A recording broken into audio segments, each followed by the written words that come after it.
नमस्कार, news night में आप सभी का स्वागत है। मैं हूं आपके साथ आरेंद्र। 22 अप्रैल को पहलगांव में हुए आतंकी हमले के बाद से सरकार और सुरक्षा एजेंसियां लगातार एक्शन में नजर आ रही हैं। जम्मू कश्मीर में सुरक्षा बल आतंकियों के खिलाफ बड़ा और कड़ा अभियान चला रहे हैं, तो दिल्ली में भी बैठकों का सिलसिला जारी है, जहां पर आतंक पर करारे प्रहार की बड़ी तैयारी चल रही है।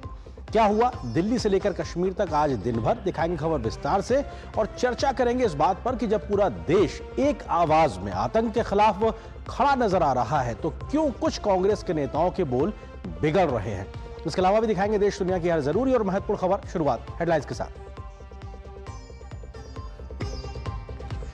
पहलगाम हमले के बाद एक्शन में सरकार, रक्षा मंत्री राजनाथ सिंह की प्रधानमंत्री मोदी के साथ चर्चा। डॉन न्यूज, समा टीवी, जियो न्यूज समेत 16 पाकिस्तानी यूट्यूब चैनल्स पर प्रतिबंध। भड़काऊ, झूठे और भ्रामक बयान प्रसारित करने पर हुई कार्रवाई।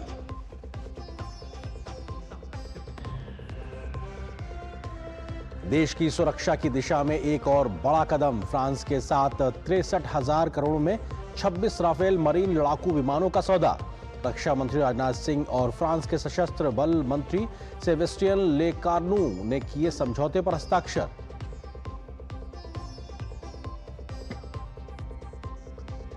पहलगाम पर कांग्रेस नेताओं के बिगड़े बोल पर बीजेपी का करारा वार। कहा, कांग्रेस नेताओं के बयान असंवेदनशील और बेशर्मी भरे। पाकिस्तानी मीडिया भारत को बदनाम करने के लिए कर रहा इस्तेमाल।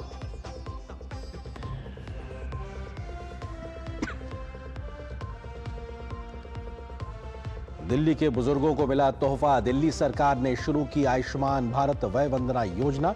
70 साल से ऊपर के बुजुर्गों को मिलेगा 10 लाख रुपए का सालाना स्वास्थ्य बीमा।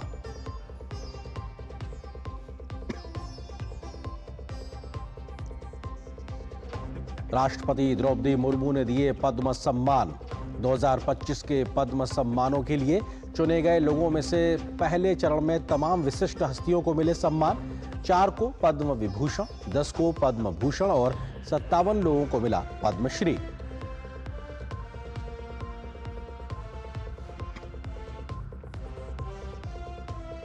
औद्योगिक उत्पादन के मोर्चे पर अच्छी खबर। मार्च महीने में औद्योगिक उत्पादन में बढ़ोतरी की दर रही 3%। मैन्युफैक्चरिंग सेक्टर में 3% बढ़त, तो बिजली उत्पादन में 6.3% का इजाफा।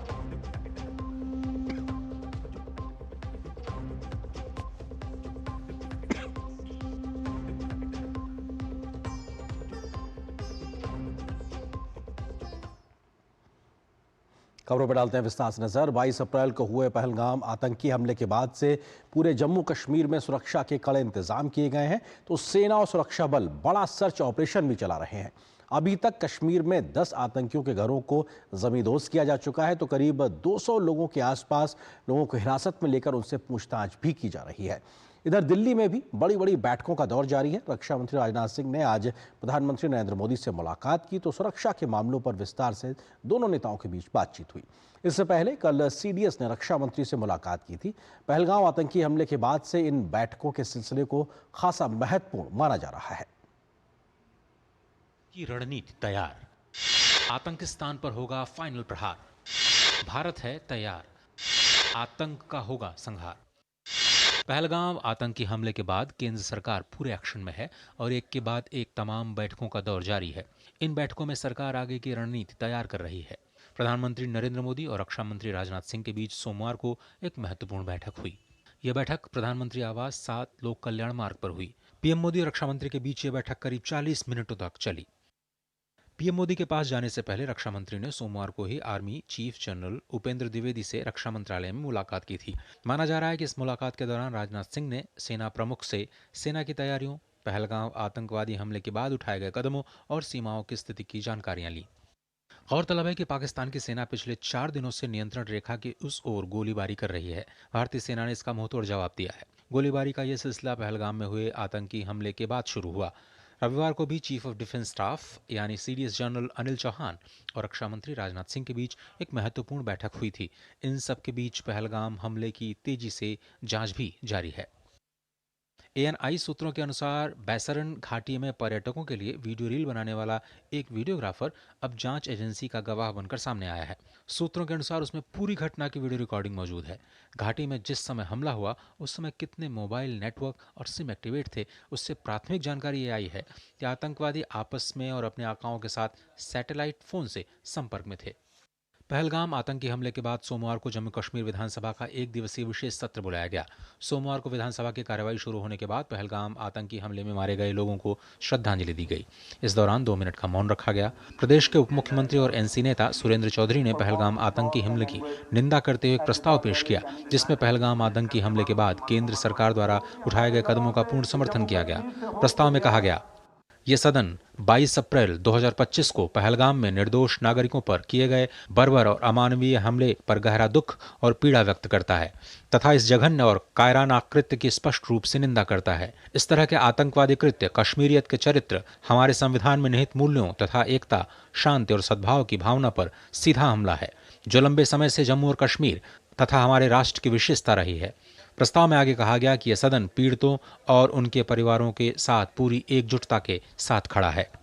जम्मू कश्मीर के मुख्यमंत्री उमर अब्दुल्ला ने विशेष सत्र को संबोधित करते हुए कहा कि आतंकियों के इस कायराना हमले से फिर से प्रदेश में शांति भंग हो गई है। उन्होंने कहा कि 26 साल में पहली बार उन्होंने जम्मू कश्मीर में इस तरीके से लोगों को आतंकवाद के खिलाफ बाहर आते देखा है। ये 22 रन का हमला 21 साल के बाद इतना बड़ा हमला हुआ है सिविलियन। हमें लग रहा था कि ये हमले जो है ये अब हमारे माजी का एक हिस्सा है, their part of our past. ये हमारे आज की कहानी नहीं है, ये हमारा मुस्तकबिल नहीं है। बीजेपी ने भी कहा कि जम्मू कश्मीर विधानसभा ने आतंकवाद के खिलाफ सख्त संदेश दिया है। पाकिस्तान को और आतंकवादियों के सरगनाहों को संदेश दे दिया है, किसी भी आतंकवादी घटना को भारत बर्दाश्त नहीं करेगा। जो भारत की ओर टेढ़ी आंख करके देखेगा, मिट्टी में मिला दिया जाएगा। इस बीच देश भर में पहलगाम हमले के खिलाफ प्रदर्शनों का दौर जारी है। जम्मू में शिवसेना डोगरा फ्रंट, दिल्ली में यूथ कांग्रेस और अहमदाबाद में वीएचपी ने हमले के खिलाफ प्रदर्शन किया और पाकिस्तान विरोधी नारे लगाए। Bureau report, DD news.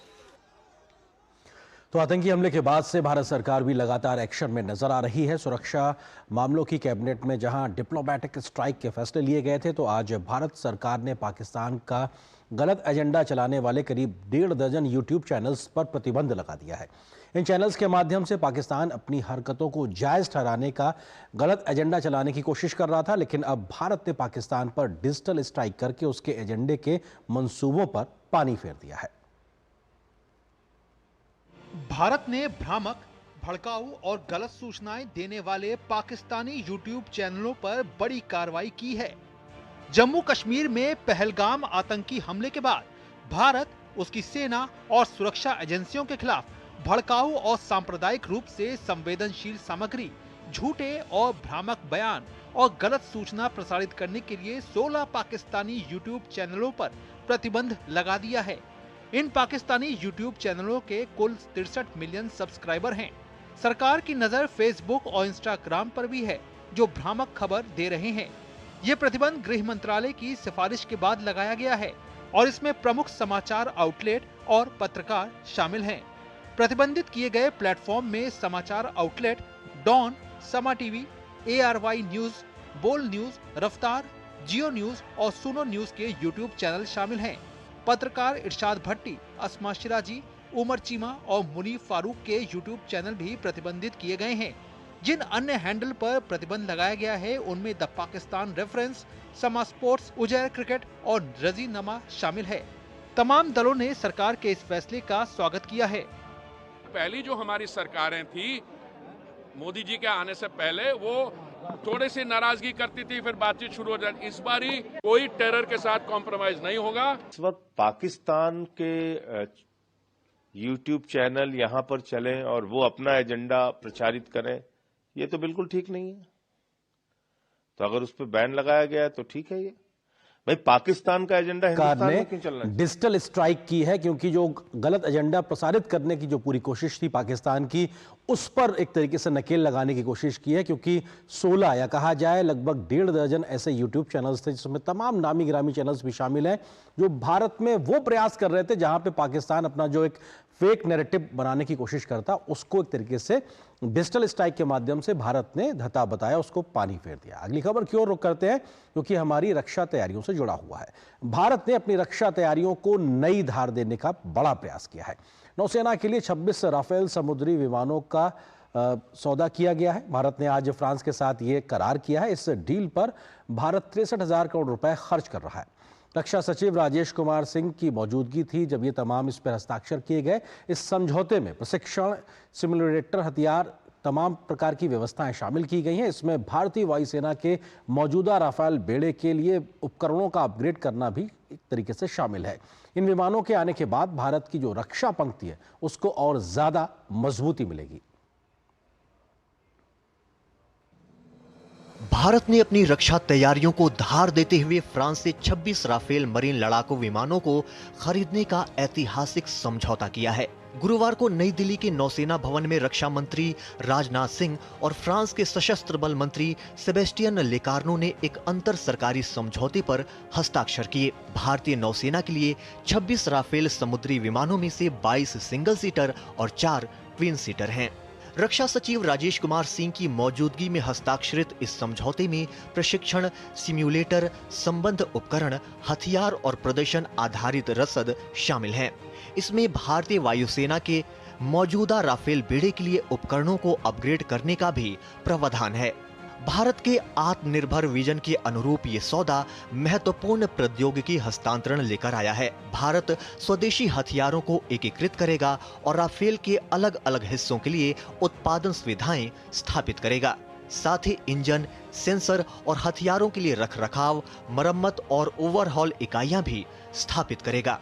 इससे हजारों नौकरियां पैदा होने और एमएसएमई क्षेत्र को बढ़ावा मिलने की उम्मीद है। फ्रांस के डसॉल्ट एविएशन द्वारा निर्मित राफेल मरीन एक युद्ध विमान है। इसे समुद्री अभियानों में महारत हासिल है। वायुसेना के राफेल के साथ इसकी समानता निर्बाध प्रशिक्षण और रसद सुनिश्चित करती है, जिससे संयुक्त संचालन में वृद्धि होती है। वर्ष 2030 तक सभी 26 जेट भारत को मिल जाएंगे और चालक दल को फ्रांस में प्रशिक्षित किया जाएगा। इस सौदे से भारत की नौसैनिक ताकत में बड़ा बदलाव आएगा। भारत की विमान वाहक पोतों की क्षमता में उल्लेखनीय वृद्धि होगी, जो देश की समुद्री प्रभुता को सुरक्षित करेगा। विशेषज्ञों का कहना है कि राफेल मिलने के बाद नौसेना की ताकत में जबरदस्त इजाफा होगा। नौसेना को मिलने वाले ये फाइटर जेट भारतीय विमान वाहक पोतों आईएनएस विक्रमादित्य और स्वदेशी आईएनएस विक्रांत से संचालित किए जाएंगे। गौरतलब है, ये देश के नौसैनिक बलों के लिए पहला बड़ा लड़ाकू विमान अपग्रेड है। इससे भारतीय नौसेना किसी भी खतरे का मुकाबला करने के लिए और अधिक सशक्त बनेगी। Bureau report, DD news.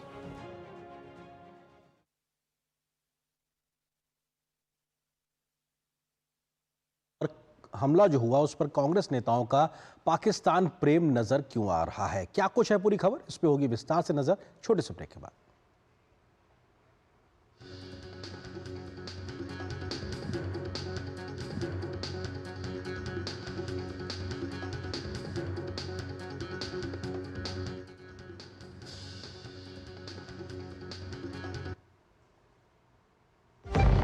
सस्ते वाले दाल मसाले स्वाद हुआ बेकार। MDH की हल्दी मिर्ची धनिया करे कमाल। ये रंग दे, ये खुशबू दे, ये तीखा, ये कम पड़े। क्या निराला MDH मसाला।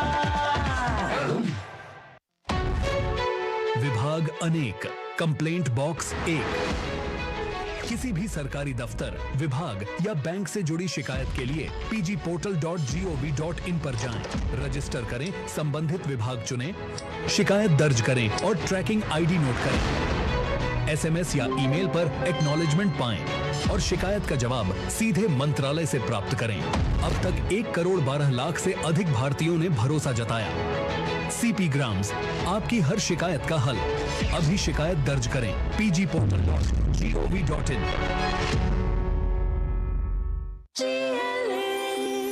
जो लक्ष्य चुना था समझ आने लगा है। GLA यूनिवर्सिटी, उच्च लक्ष्य की निश्चित प्राप्ति। मेरी पसंद, मेरी पसंद, मेरी पसंद, मेरी पसंद, हमारी पसंद, हम सबकी पसंद। मजबूत देश का मजबूत सरिया हो गया स्टील। अब आया असली स्वाद, अब आया स्वाद। जब स्वाद के पड़े हो लाले तो MDH का चंकी चाट मसाला डालें। MDH का चंकी चाट मसाला। MDH। पहलगांव हमले के बाद से पूरा देश एक सुर में आतंकियों और उनके आकाओं के खिलाफ बोल रहा है, तो ऐसे में कुछ कांग्रेसी नेताओं के बयानों ने विवाद पैदा कर दिया है। इस आतंकी हमले को लेकर बड़े बड़े कांग्रेसी नेताओं ने बयान दिया है कि आतंकियों ने लोगों को मारने से पहले उनका धर्म नहीं पूछा होगा।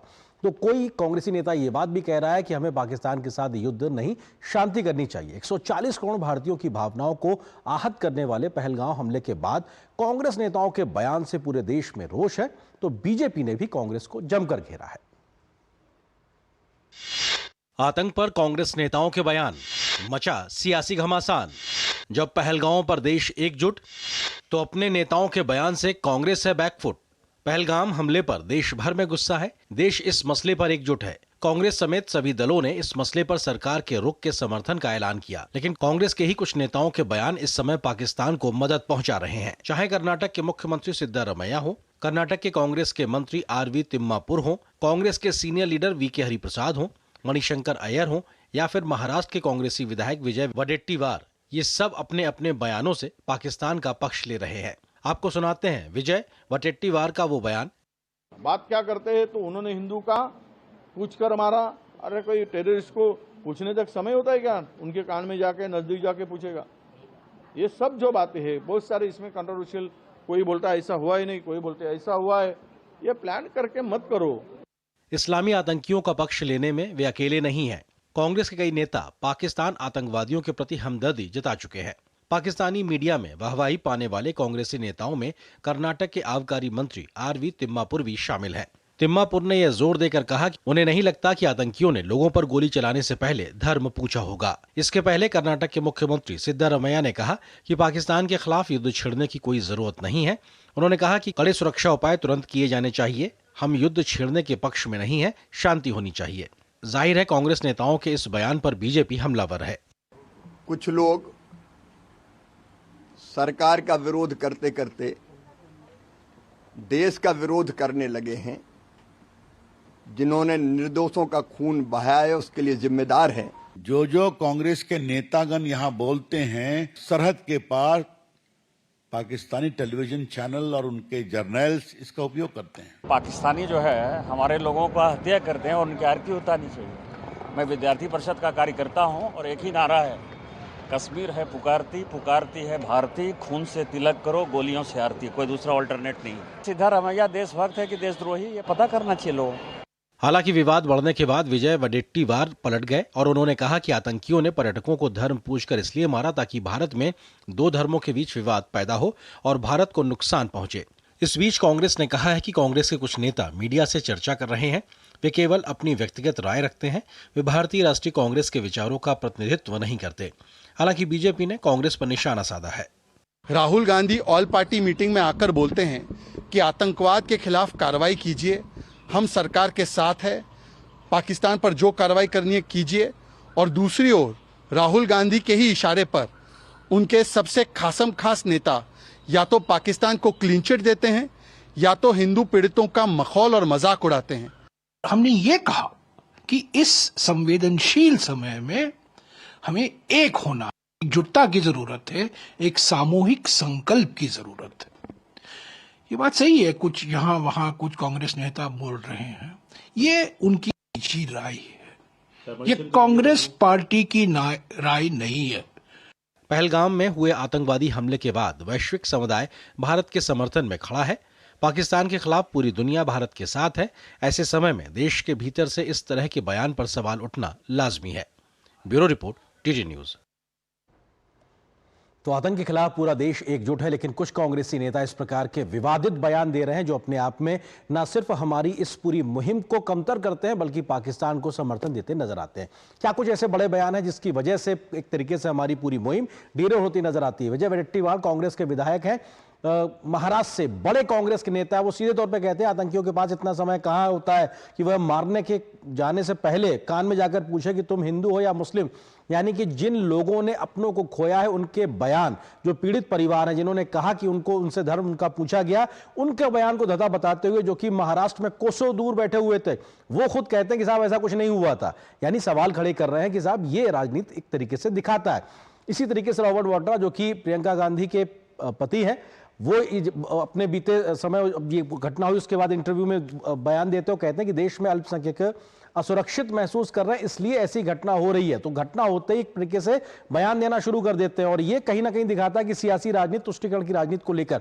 जल्दी से कुछ और आपको बयान दिखाते हैं और आपको बताते हैं कि किस प्रकार का लगातार सिलसिलेवार तरीके से बयान आ रहा है। सिद्धरामैया कर्नाटक के मुख्यमंत्री, कांग्रेस के बड़े कद्दावर नेता, वो कहते हैं कि पहलगांव में हुए आतंकी हमले के जवाब में पाकिस्तान के खिलाफ युद्ध छेड़ने की कोई जरूरत नहीं है। अगर जरूरत है तो होना चाहिए, जो करना है वो करना चाहिए, सरकार तय करेगी। लेकिन आप पहले से बैकफुट पे आके देश को बैकफुट पे लाने के लिए क्यों कह रहे हो? क्या आपकी कोई सियासी राजनीतिक मजबूरी है? इसी तरीके से मणिशंकर कांग्रेस के बड़े नेता, उनका कहना है 1947 में देश विभाजन के अनसुलझे सवालों की वजह से पहलगांव की भयानक त्रासदी सामने आई है। तो तमाम ऐसे कांग्रेसी नेता हैं जो सिलसिलेवार तरीके से बयान दे रहे हैं। जो सरकार बात कर रही है, सरकार एक मुहिम ले रही, केंद्र सरकार, मोदी सरकार ले रही है, लेकिन उससे इतर देश की इस मुहिम से इतर कांग्रेस के नेताओं के तमाम बयान आ रहे हैं। आरवी तिम्मापुर जो कि कर्नाटक सरकार में मौजूदा समय में मंत्री हैं, वो ये कहते हैं कि जो शख्स गोली चला रहा है, क्या वह जात या धर्म पूछेगा? वो बस गोली चलाकर चला जाएगा। यानी कि फिर वही सवाल खड़ा करते हैं कि साहब जात धर्म का मामला नहीं है, वो तो गोली मार के चला गया। जबकि सच्चाई यह है कि पीड़ित खुद अपनी बात बयां कर रहे हैं और उसमें तो उस समय जब घटना हुई, सबसे जो पहले वीडियोज आए थे उसमें पीड़ित साफ तौर से इस बात को कहते नजर आ रहे थे। छत्तीसगढ़ में कांग्रेस के नेता हैं यूडी मिंज, विधायक भी रहे हैं, और उन्होंने सोशल मीडिया पर लिखा कि भारत पाकिस्तान के युद्ध में भारत की हार सुनिश्चित है। यानी कि ऐसे लोग जो देश में, भारत में बैठे हैं, यहां कब रहते हैं, यहां की खाते और बजाते हैं पाकिस्तान की। साहब अगर भारत पाकिस्तान का युद्ध होता है तो युद्ध किसकी जीत सुनिश्चित है? पाकिस्तान की। यानी आप किस तरीके की सोच रखते हैं, देश विरोधी सोच। और कांग्रेस के बड़े नेता छत्तीसगढ़ से, और उनकी ये सोच है, सोशल मीडिया पर वो पोस्ट करते हैं, तो ये अपने आप में दिखाता है किस प्रकार की स्थिति। इसी तरीके से असम के AIUDF के विधायक हैं अमीनुल, उन्होंने लिखा कि पहलगांव आतंकी हमला केंद्र सरकार का षड्यंत्र है। वो सीधे तौर पर इसमें केंद्र सरकार के षड्यंत्र की बात कर रहे हैं कि साहब उल्टा कि केंद्र ने इस प्रकार का षड्यंत्र रखा, अपने लोगों को मरवाने की बात करते हैं। इसी तरीके से उन्होंने पहले भी पुलवामा हमले के समय में भी एक तरीके से पाकिस्तान को क्लीन चिट देती है और कई प्रकार के गंभीर सवाल खड़े किए थे। समाजवादी पार्टी के सांसद रामगोपाल यादव कहते हैं कि आतंकियों ने धर्म नहीं देखा, उन्होंने बस गोली मार दी। यानी कि जो बात लगातार पीड़ित खुद बयान दे रहे हैं, उस समय के वीडियोस हैं जो अपने आप में हैं, उसके बाद भी अपने हिस्से की सियासत को देखते हुए तमाम ऐसे नेता, चाहे वो कांग्रेस के हो, अन्य राजनीतिक दलों के, वो इस प्रकार के बयान देते हैं। इसी तरीके से एक घटना होती है जहां पे RJD का बिहार में एक कैंडल मार्च चल रहा होता है, लेकिन उस मार्च में पाकिस्तान के समर्थन में नारे लगते हैं और वहां पे भारतीय कम्युनिस्ट पार्टी के नेता भी उसमें शामिल होते हैं। यानी RJD और भाकपा के नेता उस मार्च में शामिल होते हैं और वहां पर पाकिस्तान के समर्थन में नारे लगते हैं बिहार में। तो ये अपने आप में गंभीर सवाल खड़ा करता है कि किस तरीके से देश के अंदर रह के भी अपने आप में लोग देश विरोधी बात करते हैं। इसी प्रकार से 4 मई 2024 को शशि थरूर जो कि कांग्रेस के नेता, उनका बयान आता है कि बांग्लादेश के अखबार में उन्होंने एक लेख लिखा था। उन्होंने लिखा था और जम्मू कश्मीर के लिए भारत प्रशासित कश्मीर शब्द का इस्तेमाल किया था। यानी कि वो शब्द जो पाकिस्तान इस्तेमाल करता है कश्मीर के लिए, वो शब्द वो इस्तेमाल करते नजर आए थे। ये दिखाता है किस प्रकार की सोच से प्रभावित लोग दिखाई पड़ रहे हैं। और ये बहुत बड़ी फहरिस्त है कांग्रेस के नेताओं की। और ये कुछ दिन पहले 4 मई का हम जिक्र कर रहे हैं जब वहां पे बांग्लादेश के एक अखबार में उनका लेख छपा था। इसी तरीके से 5 मई 2024 को चरणजीत सिंह चन्नी जो कि पूर्व CM है पंजाब के, उन्होंने पुंछ जो हमला हुआ था उस पे एक तरीके से उन्होंने कहा था ये चुनावी स्टंट है, देश के तमाम जवान शहीद होते हैं उसको वो चुनावी स्टंट करार देते हैं। ये उनकी संवेदनशीलता दिखाता है, कितने वो संवेदनशील है और कितने वो असंवेदनशील है। इसी तरीके से 21 फरवरी 2020 को कमलनाथ जो कि पूर्व मध्य प्रदेश के मुख्यमंत्री रहे, कांग्रेस के बड़े नेताओं में उनकी गिनती होती है, सर्जिकल स्ट्राइक पर उन्होंने सबूत मांगे थे कि साहब सबूत दीजिए। सेना जो सर्जिकल स्ट्राइक करके आई, जिसने देश का मान बढ़ाया और आतंकियों को नेस्तनाबूद किया, उसके कांग्रेस के नेता सबूत मांगते नजर आ रहे थे। इसी तरीके से 22 मार्च 2019 को सैम पित्रोदा, जिनके बारे में सब कुछ जानते हैं, कांग्रेस के बड़े नेता और राहुल गांधी को एक तरीके से वो मार्गदर्शक की भूमिका निभाते हैं, उन्होंने पुलवामा हमले के लिए पूरे पाकिस्तान को दोषी ठहराना ठीक नहीं है, ये बात उन्होंने कही थी। पाकिस्तान के समर्थन में बयान देते नजर आए थे। उन्होंने बालाकोट एयर स्ट्राइक पर भी सवाल उठाए थे। जो भारतीय सेना के पराक्रम और शौर्य पर सवाल उठाते हैं, पाकिस्तान परस्ती में बयान देते हैं। ये फहरिस्त अभी की नहीं, बड़ा लंबी फहरिस्त। इसी तरीके से 23 जनवरी 2023 के लिहाज से दिग्विजय सिंह, जो कि कांग्रेस के बड़े नेता, ये भी मध्य प्रदेश के पूर्व मुख्यमंत्री रहे, उन्होंने सर्जिकल स्ट्राइक के सबूत मांगे थे और सेना के पराक्रम पर सवाल खड़े किए थे। ये अपने आप में दिखाता किस प्रकार की सोच मानसिकता के साथ में, और दिग्विजय सिंह ही वो नेता है जिन्होंने ओसामा बिन लादेन को ओसामा जी कहा था। ये अपने आप में बताता है कि आपकी जहनियत किस तरीके की है, आप आतंकियों के सरपरस्तों के लिए किस प्रकार की भावनाएं रखते हैं। जल्दी से कुछ और तथ्यों को दिखाएं, आपको समझ में आएगा किस तरीके से कांग्रेस के तमाम एक तरीके से जो बड़े नेता हैं, उनकी सोच लंबे समय से रही और अभी भी मौजूदा दौर में इस पहलगाम के हमले के बाद में कई ऐसे कांग्रेस के नेताओं के, बड़े बड़े कांग्रेस के नेताओं के बयान आए हैं जो ये दिखाता है, बताता है कि आज भी ऐसे बयान वो दे रहे हैं जिसकी चर्चा देश में कम, पाकिस्तान में ज्यादा उनके समर्थन में होता दिखाई पड़ रहा है। इसी पर करेंगे चर्चा। इससे जुड़ा है आज का हमारा विशेष, आतंक पर कांग्रेसी नेताओं के बिगड़े बोल। और ये अपने आप में बताने के लिए काफी है कि कितनी लंबी एक फहरिस्त है जहां पर कांग्रेस के तमाम नेताओं के बिगड़े बोल दिखाई पड़ रहे हैं। इस विषय पे बात करने के लिए हमारे साथ में धनंजय गिरी है, प्रवक्ता भारतीय जनता पार्टी के। इसके अलावा डॉक्टर शिवानंद हुल्यालकर जी हैं, कांग्रेस के नेता। हमारे साथ में विजय कौशिक हैं, कांग्रेस के नेता, और रामकृपाल सिंह जी हैं, वरिष्ठ पत्रकार। आप तीनों का स्वागत है। विजय कौशिक जी, शुरुआत आपसे, क्योंकि बहुत लंबी पुरानी फहरिस्त है, उसमें अगर ना भी जाए तो मौजूदा समय में देश आतंक के खिलाफ एकजुट नजर आ रहा है। कांग्रेस पार्टी सर्वदलीय बैठक में कुछ कहती है और तमाम बड़े बड़े नेता इस प्रकार के बयान देते हैं, हमारी इस एकजुटता की मुहिम को बट्टा लगाते नजर आ रहे हैं। किस प्रकार की ये सियासत है? देखिए, सबसे पहली बात यह है, क्या मोदी जी कांग्रेस पार्टी के नेताओं के भरोसे बैठे हैं पाकिस्तान को जवाब देने के लिए? नहीं। दूसरी तरफ हमारी पार्टी के जो पार्टी की तरफ से ऑफिशियल स्टैंड है वो माननीय मोदी जी के साथ है। अब जहां तक हमारे नेताओं की बात है तो इसमें कोई शक नहीं है कि रॉबर्ट वाड्रा जी का जो बयान है वो अपने आप में मायने रखता है। अन्य नेता जो हमारे बयान दे रहे हैं वो तब तक मायने रखते हैं जब तक पार्टी उनके खंडन ना करे। तो कहीं ना कहीं पार्टी में इस विषय को लेकर एक कहते हैं कि एक संशय वाली या एक सोच में हम एक विघटन वाली सोच हम मान सकते हैं कि एक ऐसे दो राहे वाले रास्ते पर हमारी पार्टी फंसी हुई है, जहां पर हमारी पार्टी के कुछ लोग बेलगाम हैं और पाकिस्तान के पक्ष में हैं और कुछ लोग इस देश के पक्ष नहीं सर, ये तो बहुत बड़ी बात हो गई ना, पाकिस्तान के पक्ष में है। ये जो शब्द या आपने बात कही, ये कैसे हो सकता है? तो देश विरोधी हो गया सर, जो पाकिस्तान के पक्ष में बयान दे रहा है। क्यों दे रहा है सर? उसे अगर जरूरत है तो चले जाना चाहिए पाकिस्तान। वो क्यों हिंदुस्तान में रहेगा जो पाकिस्तान परस्त बयान दे रहा है? क्यों उनके पक्ष में है? और आपकी पार्टी में क्यों है? तत्काल उनके खिलाफ कार्रवाई क्यों नहीं हो रही है? आप खुले मंच से उसके खिलाफ कार्रवाई क्यों नहीं करते आप लोग? नहीं, उसका कारण यह है कि हमारे यहाँ जो राजनीतिक विचारधारा है जी, उसको लेकर अलग अलग तरह के मतभेद हो सकते हैं। और हमारी कांग्रेस पार्टी की खूबी यही है कि तमाम विपरीत विचारधारा एक जगह होने के बावजूद भी पार्टी का जो विजन है वो बड़ा क्लियर है। धनंजय जी, मैं आ रहा हूं आपके पास में, लेकिन विजय कौशिक जी, विपरीत हो सकते हैं, मतभेद हो सकते हैं, लेकिन राष्ट्र के नाम पर तो, राष्ट्र की जो सुरक्षा है उसके नाम पर या राष्ट्र की एकता के नाम पे तो विपरीत नहीं हो सकता ना कोई।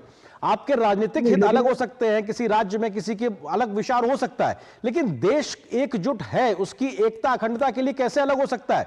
हम भारत के साथ खड़े हैं, लेकिन हम इस विचारधारा कैसे अपना सकते हैं कि हम पाकिस्तान के साथ भी खड़े हैं?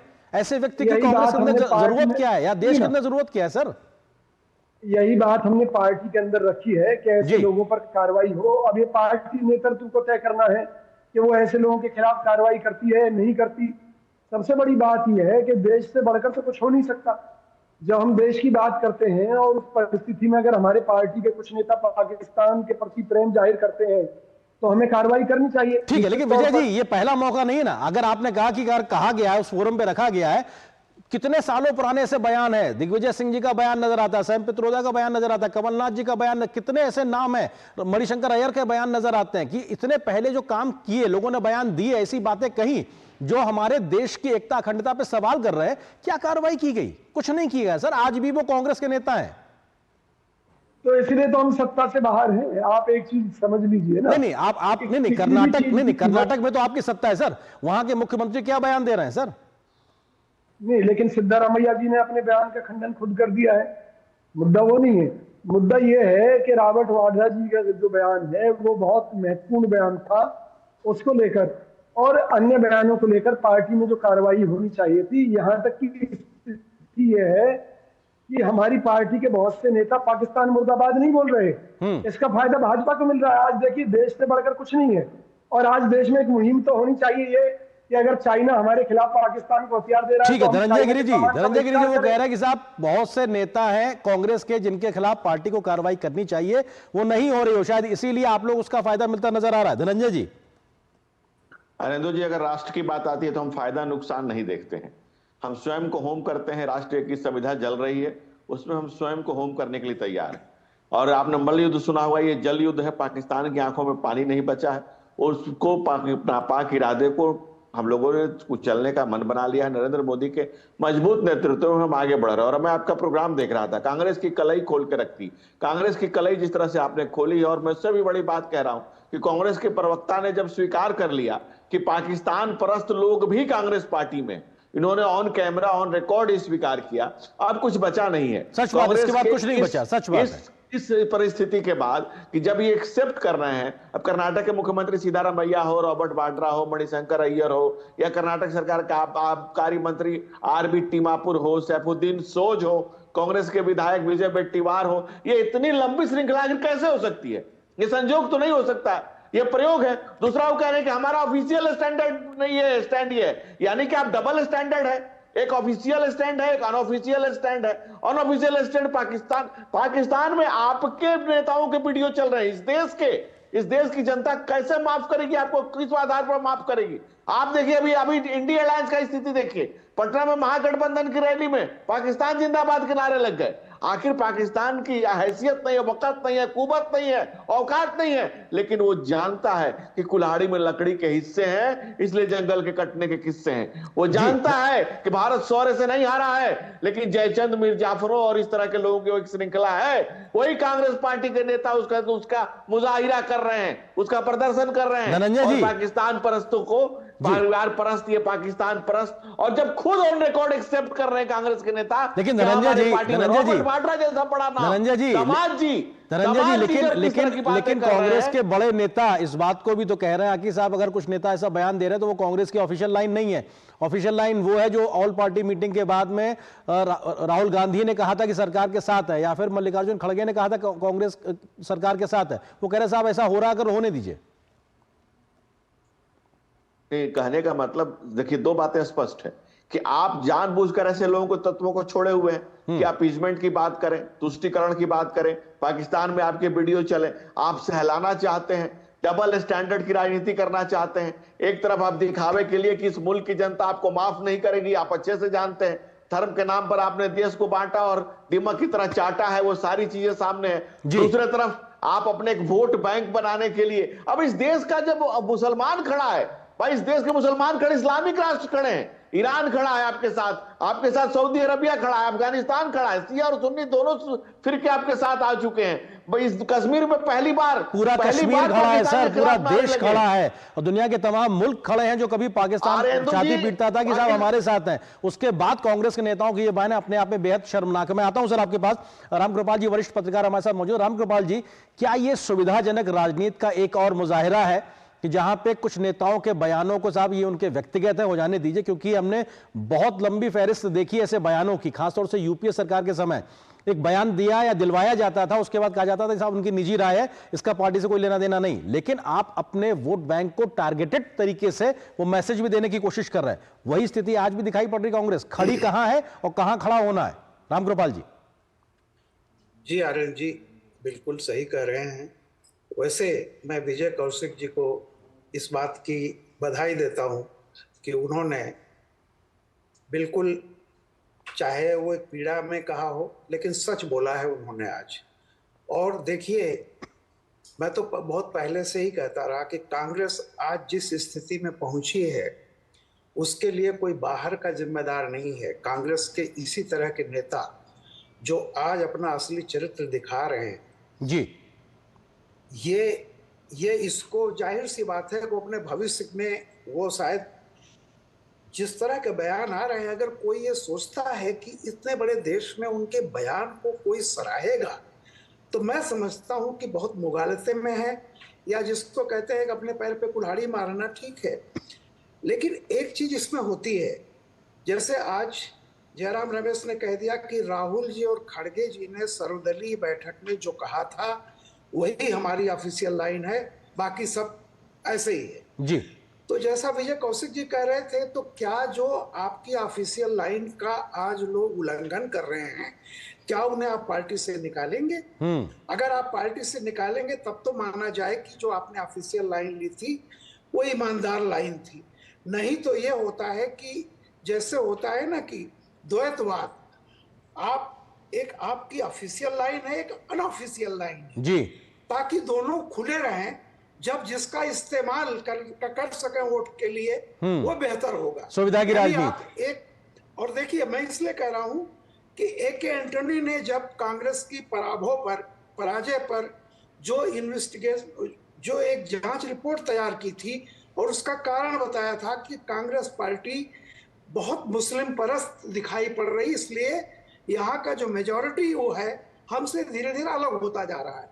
उस समय एंटोनी की रिपोर्ट को दरकिनार कर दिया गया जी। तो आप जो है इतने सालों से जिस तुष्टीकरण के सहारे आप जिंदा रहे हैं अपनी पॉलिटिक्स को, हालांकि उससे नुकसान हो रहा है, लेकिन आप उसको इतनी जल्दी छोड़ नहीं सकते। तो कम से कम ये इतनी बड़ी शर्मनाक घटना जो हुई है जी, वहां पे पार्टी के जो ऑफिशियल खड़गे जी और राहुल जी, उन्होंने तो ये शो करने की कोशिश की कि राष्ट्र हमारे लिए राजनीति से ऊपर है, लेकिन बाकी जो मंडली है वो कह रही है कि हमारी राजनीति राष्ट्र से ऊपर है। बिल्कुल, ये अपने आप में सबसे बड़ा, राजनीति ऊपर है या राष्ट्रनीति ऊपर है, यही आज के समय में सबसे बड़ी बात है। सर, बहुत महत्वपूर्ण बात पॉइंट आपने कहा है विजय जी, बहुत बड़ी बात है, आपने स्वीकारा है, इसके लिए बहुत बड़ी बात है कि यहाँ कांग्रेस पार्टी में तमाम ऐसे लोग हैं जो पाकिस्तान मुर्दाबाद नहीं कहते और पाकिस्तान परस्ती की बात करते नजर आते हैं। लेकिन इतना कह देने से, विजय कौशिक जी का डीडी न्यूज की डिबेट में कह देने से कुछ नहीं होता तब है कि जब आपका शीर्ष नेतृत्व उस पर कार्रवाई करे। और इस प्रकार के जो तमाम बड़े ओहदे पे बैठे हुए लोग हैं जो पाकिस्तान परस्ती के बयान दे रहे हैं, उन पे जब कार्रवाई होगी तब तो संदेश जाएगा ना। अगर इस प्रकार से कोई भी बयान देगा, कार्रवाई नहीं होगी, तो सबकी हिम्मत बढ़ती रहेगी और सुविधानुसार राजनीति आपकी भी चलती रहेगी। विजय जी, देखिए, राजनीति और राष्ट्रवाद या सत्ता की हम बात करें, दोनों एक सिक्के के दो पहलू हैं। अगर हम सत्ता में नहीं आएंगे तो देश का भला कैसे करेंगे? और जब खुद राहुल गांधी जी और खड़गे जी ये मान चुके हैं कि दलित, मुस्लिम और पिछड़ा वोट बैंक उन्हें ज्यादा चाहिए, तो उसकी परिस्थिति के चलते अगर देश के कुछ नेता हमारे कांग्रेस के अगर मुसलमानों के हित की बात करेंगे तो निश्चित तौर पर उसका फायदा कांग्रेस पार्टी सर, इसमें हित कहां से आ गया? सर विजय जी, ये बताइए जरा, इसमें हित कहां से आ गया? देश विरोधी बयान देकर तुष्टीकरण की नीति की बात करके इसमें मुस्लिम वोट बैंक कहां से आपके लिए हिस्से में आ जाएगा? देश से ऊपर आपके लिए राजनीति है, ये संदेश कांग्रेस के नेता देना चाह रहे हैं। मेरी बात सुनिए, मोदी जी भी अच्छी तरह जानते हैं देश के मैक्सिमम मुसलमान आज भी या तो पाकिस्तान परस्त हैं या मुस्लिम कंट्रीज के समर्थन में रहते हैं। अगर किसी मुस्लिम कंट्री में कोई दूसरा देश कार्रवाई करता है तो यहाँ के मुस्लिम उनके हक में प्रदर्शन करते हैं। आपकी इस बात से इत्तेफाक इसलिए नहीं है कि हो सकता है कुछ तमगे कहीं पे कुछ लोग नजर आ जाएं। बहुसंख्यक मुस्लिम हिंदुस्तान का देश के साथ खड़ा और हमने कश्मीर में देख लिया, देश भर से तस्वीरें आई, हमने देख लिया। लेकिन समस्या यहां पे ये आती है कि जब अपने वोट बैंक को साधने की कोशिश के तहत कांग्रेस जैसे सबसे देश के पुराने दल ऐसी हिमाकत या हरकत करते नजर आते हैं, तब एक प्रकार से स्थिति बदलती कि साहब नेता ऐसे कर रहे हैं तो जनता को किस प्रकार से लुभाना है। ये राजनीति है, सुनिए मेरी बात। अगर पार्टी का नेतृत्व इस राजनीति के तहत इस देश की सत्ता पर काबिज होकर देश को बदलना चाहता है, ठीक है धनंजय जी, सवाल ये है कि अगर सत्ता में आएंगे तभी देश सेवा कर पाएंगे, सत्ता में आने के लिए इस प्रकार के बयान देने पड़ेंगे, इसलिए वो दे रहे हैं। आज अगर चाइना, सुनिए मेरा सवाल है, आज जल्दी से क्या सवाल सरकार क्या कर रही है? बिल्कुल, मोदी सवाल सरकार क्या कर रही है? हाँ, चाइना के ठीक है, खिलाफ क्या करे फैसला बिल्कुल उठाने धनंजय जा जी, रही है। सवाल ये है कि आज के समय में मोदी सरकार क्या कर रही है और अभी तक क्या हुआ है, ये आपसे सवाल बिल्कुल बनता है। लेकिन वो ये कह रहे हैं कि हमें अगर देश सेवा के लिए आना है तो राजनीति के माध्यम से इसी प्रकार बयान को देकर हम आ पाएंगे ना सत्ता में।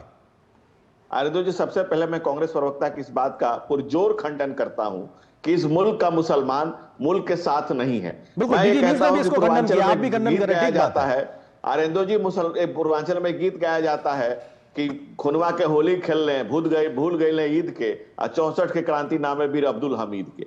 वीर अब्दुल हमीद, अशफाकुल्लाह खान और अबुल कलाम आजाद से लेकर के ये तमाम एक लंबी फहरिस्त है। इस मुल्क का मुसलमान इस मुल्क की माटी के साथ है, इस मुल्क के साथ खड़ा है। और कश्मीर का मुसलमान भी आपने देखा होगा, लगातार प्रदर्शन कर रहा है, लगातार मजम्मत कर रहा है, इस मुल्क की माटी से खुद को एकाकार कर रहा है। लेकिन उसको उससे अलग करके रखने के लिए, उसको बाहर से देखने के लिए और उसको अपीजमेंट करने के लिए, मुल्क के ऊपर खड़ा करने के लिए और धर्म से जोड़ने के लिए जो अधर्म कांग्रेस कर रही है, ये अक्षम्य अपराध है। ये राजनीति का धर्म नहीं हो सकता है कि इसके आप अक्षम्य अपराध करें, ऐसा धर्म करें, आप इस मुल्क के मुसलमान पर सवाल करें कि वो मुल्क परस्त नहीं है, वो राष्ट्र के साथ एकाकार नहीं है। ये कांग्रेस का महापाप है जो आने वाली पीढ़ियां कांग्रेस को माफ नहीं बिल्कुल, ये करेगी। सच बात और है कि कांग्रेस आप प्रवक्ता सीधे ने तौर इसको पे ये नहीं स्वीकार कह किया। सकते हैं, इक्का दुक्का घटनाएं कहीं मिलेंगी, लेकिन बहुसंख्यक हिंदुस्तान का मुसलमान देश के साथ खड़ा हुआ है। रामगोपाल जी, संक्षेप में आपसे समझना चाहेंगे कि राष्ट्रनीति और राजनीति के बीच में कहीं कांग्रेस अपने हिस्से की राजनीति करती ज्यादा दिखाई पड़ रही है राष्ट्र की बजाय? नहीं, देखिए, मैं तो यही कह रहा हूं कि आज जो कुछ भी हुआ है, या तो राहुल खड़गे जी ने ये कोशिश की है दिखाने की कि राष्ट्रहित राजनीति से ऊपर है, लेकिन उनकी पार्टी के जो बाकी लोग कह रहे हैं वो सीधा सीधा है कि हम राष्ट्रहित की कीमत पर पार्टी हित को ऊपर रखते हैं। तो मेरा ये कहना है कि देखिए, इस देश में जो लोग इस गलत फहमी में हैं कि वोट की राजनीति या तुष्टीकरण की राजनीति करते हुए वो इस देश का एक विकल्प बनेंगे जी, बहुत बड़ी गलतफहमी है। ये आत्महत्या करने जैसा विचार है और इसको कांग्रेस को सोचना है कि ये जिस तरह के बयान आज आ रहे हैं, आप किसी से राह चलते किसी से पूछ लीजिए, जितने भी बयान आ जाए, कुछ लोग तो कह रहे हैं कि भारत सरकार ने खुद करवाया है जी। मतलब आप सोच लीजिए कि ये क्या क्या बयान आ रहे हैं। अगर इस तरह के बयान दे करके कुछ लोगों को लगता है कि वो भारत की राजनीति में सफल होंगे तो ये दिवा स्वप्न है। और मैं खुद कह रहा हूं कि कांग्रेस बहुत समय से एक राष्ट्रीय पार्टी रही है जी। उसको अगर सचमुच में आगे बढ़ना है तो बिल्कुल देश की बात करनी पड़ेगी। तो राहुल और खड़गे की जो लाइन है उसी लाइन पे उसको रहना बिल्कुल होगा। देश की बात करनी पड़ेगी और देश हित में आना पड़ेगा। बिल्कुल ये महत्वपूर्ण बात है, चाहे वो कोई भी दल हो, लेकिन देश से बड़ा नहीं हो सकता है। देश सबसे बड़ा है और आपकी राजनीति बहुत छोटी है उसके आगे। देश से बड़ा कोई नहीं हो सकता। बहुत बहुत शुक्रिया आप तीनों मेहमानों को हमारे साथ जुड़ने के लिए, इस विषय पर विस्तार से बात करने के लिए बहुत शुक्रिया। और यहां पर एक छोटे से ब्रेक के लिए रुकते हैं। ब्रेक के बाद जब वापस आएंगे तो खबर दिखाएंगे दिल्ली से, जहां पर अब आयुष्मान भारत वय वंदना योजना से शुरुआत हो गई है। किस प्रकार से लोगों को मिलेगा फायदा, इस खबर पर होगी विस्तार से नजर छोटे से ब्रेक के बाद।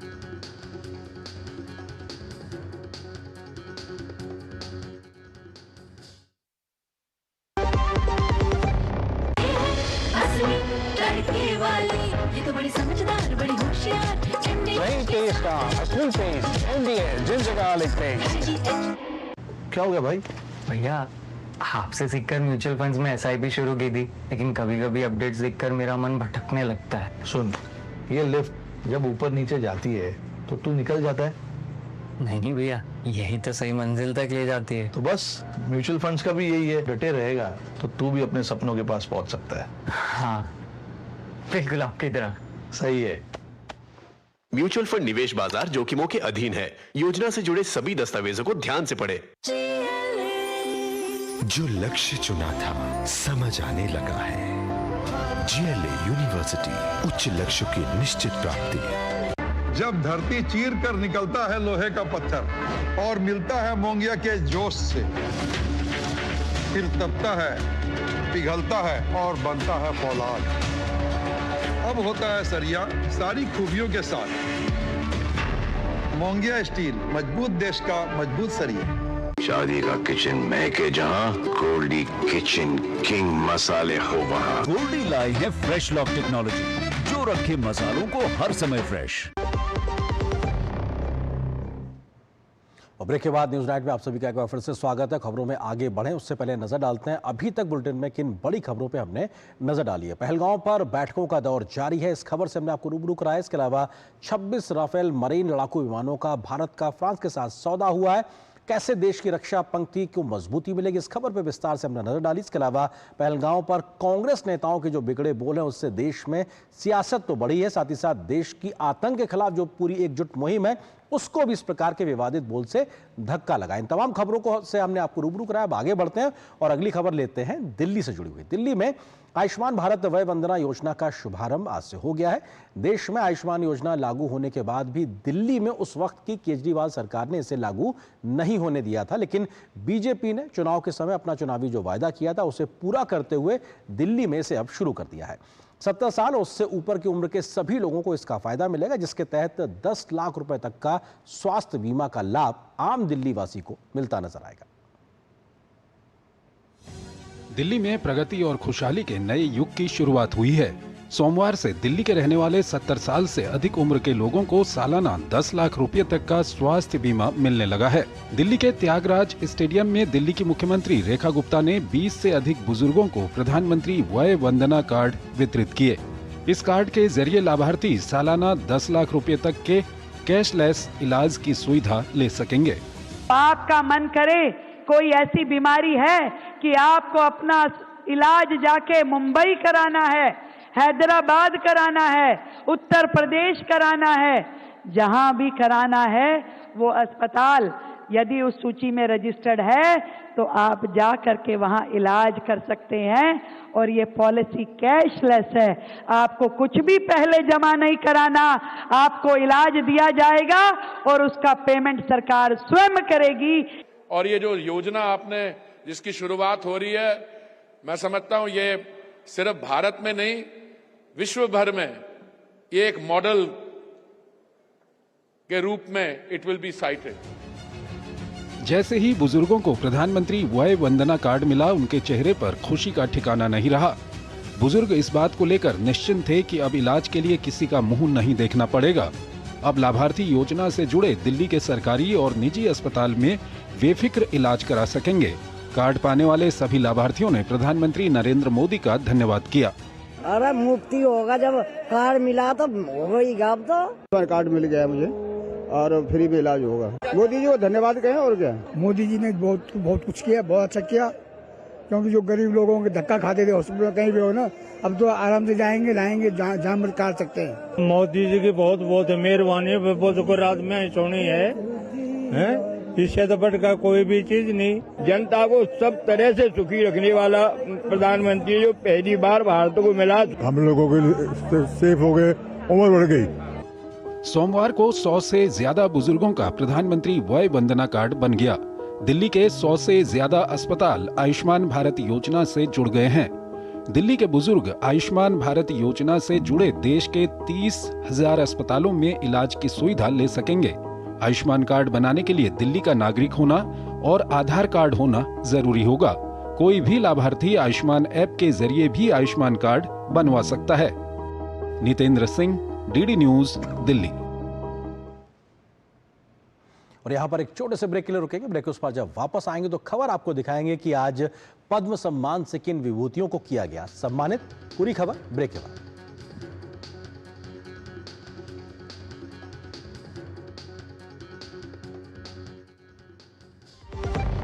सस्ते वाले दाल मसाले स्वाद हुआ बेकार। MDH की हल्दी मिर्ची धनिया करे कमाल। ये रंग दे, ये खुशबू दे, ये तीखा, ये कम पड़े। क्या निराला MDH मसाला।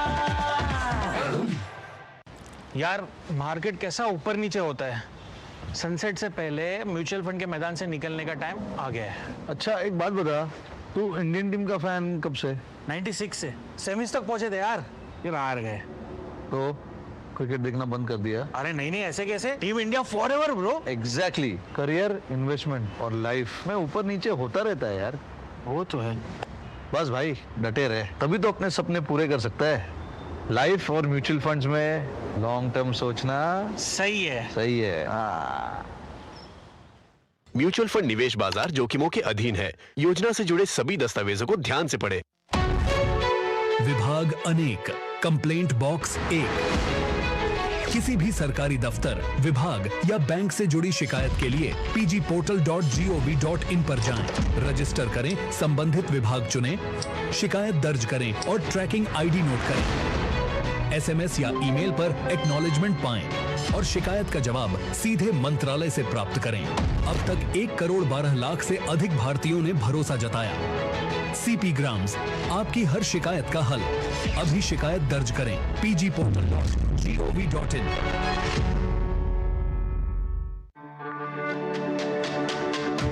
मेरी पसंद, मेरी पसंद, मेरी पसंद, मेरी पसंद, हमारी पसंद, हम सबकी पसंद।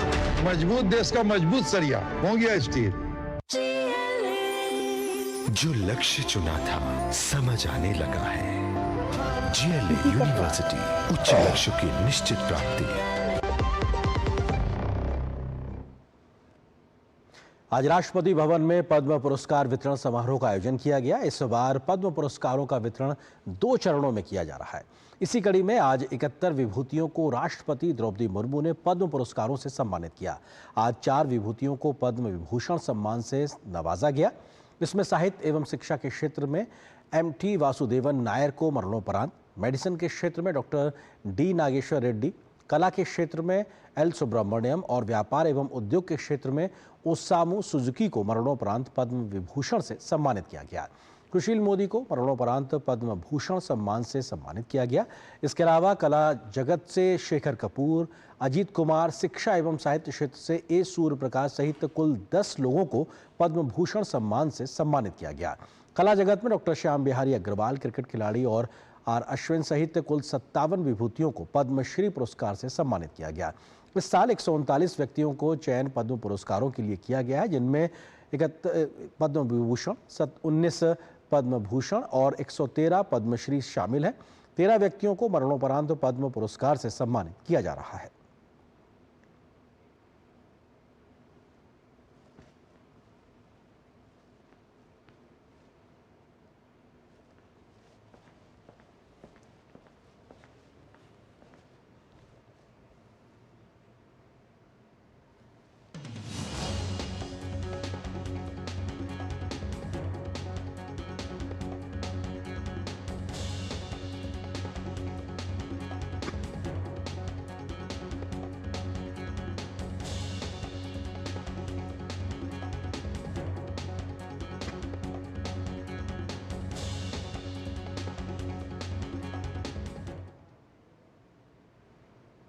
यहाँ पर एक और छोटे से ब्रेक के लिए रुकते हैं। ब्रेक के उस बार जब वापस आएंगे तो आपको दिखाएंगे खबर जल्दी जल्दी में आज हैं कौन सी बड़ी खबरें।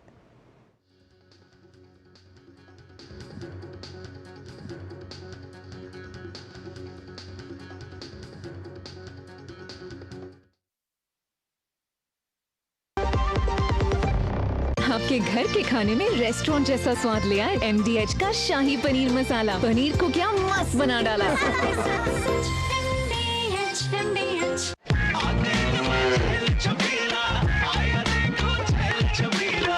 एक कपिला, अरे भाई सब एक ही जैसा होता है। ये लो साधारण पशु आहार।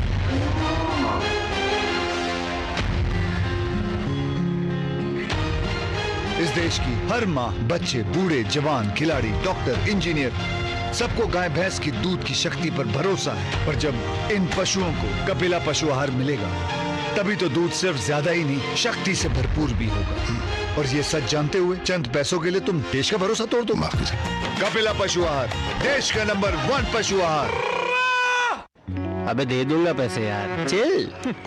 आज पैसे दे रहा? अच्छा बाबू भाई, समोसा स्प्लिट करने से प्यार बढ़ता है और बिल स्प्लिट करने से दोस्ती। स्प्लिट करिए कोई भी पेमेंट। भीम, भारत का भरोसा, भारत का अपना पेमेंट ऐप। जो लक्ष्य चुना था समझ आने लगा है। जीएलए यूनिवर्सिटी, उच्च लक्ष्य की निश्चित प्राप्ति। और ब्रेक के बाद अब आपको दिखाते हैं पहलगाम आतंकी हमले का एक और सबसे नया वीडियो जो कि सामने आया है। इस वीडियो में पहलगाम हमले का सच दिख रहा है। कि जैसे ही आतंकवादियों ने बैसरन घाटी में मौत का तांडव मचाया, जैसे ही जिप ऑपरेटर ने 3 बार अल्लाहू अकबर बोला, फायरिंग शुरू होती हुई दिखाई पड़ती है। ये ताज़ा वीडियो है जिसमें एक व्यक्ति जिप लाइन से जा रहा है जो हाथ में सेल्फी स्टिक के साथ अपना वीडियो बनाता हुआ नजर आ रहा है, लेकिन पीछे बैसरन पूरी घाटी नजर आ रही है जहां पर मौत का तांडव चालू है। इस बीच आतंकवादी इस घटना में यहाँ पर इस घाटी में आ चुके थे और उन्होंने अंधाधुंध गोलियां चलाना शुरू कर चुके थे और लोगों को वो मार रहे थे। इस वीडियो को अगर रोक कर देखा जाएगा तो लोगों को भागते हुए तस्वीरें सामने नजर आएंगी, गोली लगने के बाद में जमीन पे गिरते हुए व्यक्ति नजर आएंगे और ये दिखाई पड़ रहा है कि किस प्रकार से उस समय जब परिवार के परिवार वहां पर अपना आनंद लेने के लिए पहुंचे हुए थे बैसरन घाटी में, उस वक्त एक मौत का तांडव खेला गया। ये वीडियो उस बात की गवाही देता है। और अगली खबर अर्थ जगत से जुड़ी हुई। देश में औद्योगिक उत्पादन के मोर्चे पर अच्छी खबर सामने आई है। मार्च महीने में देश में औद्योगिक उत्पादन में बढ़ोतरी की दर 3% रही। फरवरी महीने में ये 2.9% पर थी। माइनिंग सेक्टर में ग्रोथ फ्लैट रही, जबकि मैन्युफैक्चरिंग सेक्टर में 3% और विद्युत उत्पादन में 6.3% की बढ़ोतरी दर्ज की गई। मैन्युफैक्चरिंग सेक्टर में 23 में से 13 सेक्टर्स में सकारात्मक प्रदर्शन नजर आया है। बेस मेटल्स, मोटर व्हीकल और इलेक्ट्रिक कंपोनेंट के उत्पादन में बढ़त दर्ज की गई है। ऑटो कंपोनेंट्स के उत्पादन में भी बढ़ोतरी दिखाई दी है। अप्रैल 2024 से मार्च 2025 के बीच आईआईपी 4% पर रहा है। सांख्यिकी मंत्रालय ने हाल ही में आईआईपी जारी करने की तारीखों में बदलाव किया है। औद्योगिक उत्पादन के आंकड़े अब 42 दिन के अंतर की बजाय 28 दिनों के भीतर ही जारी किए जाते हैं। सांख्यिकी मंत्रालय ने डेटा संग्रह में नई तकनीक का इस्तेमाल करते हुए निश्चित समय सीमा में आर्थिक आंकड़े जारी करने का फैसला किया है, जो वैश्विक स्तर पर सर्वोत्तम श्रेणी में आता है। 1937 से देश में औद्योगिक उत्पादन का सूचकांक जारी किया जाता रहा है। अभी तक 42 दिनों के बाद हर महीने की 12 तारीख को ये आंकड़े जारी किए जाते थे। मंत्रालय ने इसे अब हर महीने की 28 तारीख को जारी करने का फैसला किया है।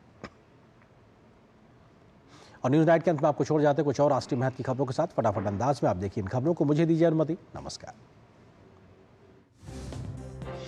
सुप्रीम कोर्ट में ऑनलाइन अश्लील कंटेंट की स्ट्रीमिंग पर रोक लगाने की मांग वाली याचिका पर सुनवाई हुई। सुनवाई के बाद कोर्ट ने केंद्र सरकार और 9 ओटीटी सोशल मीडिया प्लेटफॉर्म्स को नोटिस जारी कर जवाब मांगा है। जस्टिस बीआर गवई और जस्टिस ऑक्सटिन जॉर्ज मसीह की बेंच ने कहा कि याचिका एक गंभीर चिंता पैदा करती है।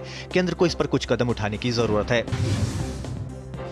भारत के पूर्व राष्ट्रपति और महान वैज्ञानिक एपीजे अब्दुल कलाम के परिवार और राष्ट्रीय अभिलेखागार के बीच एक समझौता हुआ है। समझौते के तहत राष्ट्रीय अभिलेखागार अब डॉक्टर कलाम से जुड़े सभी दस्तावेजों को संभाल कर रखेगा। ईडी ने सोमवार को शराब घोटाले को लेकर मध्य प्रदेश के कई स्थानों पर कार्रवाई की। ईडी ने इंदौर, भोपाल, मंदसौर और जबलपुर सहित कई जिलों में आबकारी अधिकारियों और शराब ठेकेदारों के ठिकानों पर छापेमारी की। ये कार्रवाई 71 करोड़ रुपए के फर्जी बैंक चालान घोटाले के मामले में की गई है। प्रसार भारती के अध्यक्ष नवनीत कुमार सहगल ने अपनी उदयपुर यात्रा के दौरान आकाशवाणी केंद्र उदयपुर का अवलोकन किया। नवनीत सहगल ने कार्यक्रमों में नवाचार और अभिनव प्रयोग करने पर जोर देते हुए पीएम मोदी के विजन के अनुरूप वर्ष 2047 के लिए युवाओं की सहभागिता से कार्यक्रम निर्माण पर बल दिया। पंजाब सरकार के खिलाफ किसानों ने मोर्चा खोल दिया है। 4 मई को केंद्र सरकार और किसान नेताओं के बीच बैठक होगी। हालांकि किसान संगठनों ने 4 मई को होने वाली बैठक में पंजाब सरकार को दूर रखने की मांग की है। विश्व प्रसिद्ध केदारनाथ धाम के कपाट 4 मई को भक्तों के लिए खोल दिए जाएंगे। केदारनाथ धाम के कपाट को खोलने से पहले मंदिरों को फूलों से सजाया गया है। उत्तराखंड के मुख्यमंत्री पुष्कर सिंह धामी ने सोशल मीडिया पर इसका वीडियो साझा किया है। छत्तीसगढ़ में सोमवार को मौसम का मिजाज अचानक बदल गया। अमरकंटक इलाके में तेज हवाओं के साथ गरज चमक और ओलावृष्टि हुई। वहीं अमरपुर में बर्फ की मोटी परत खेतों में जम गई, जिससे धान की फसल खराब हो गई। दरअसल छत्तीसगढ़ में वेस्टर्न डिस्टर्बेंस के कारण मौसम बदला हुआ है।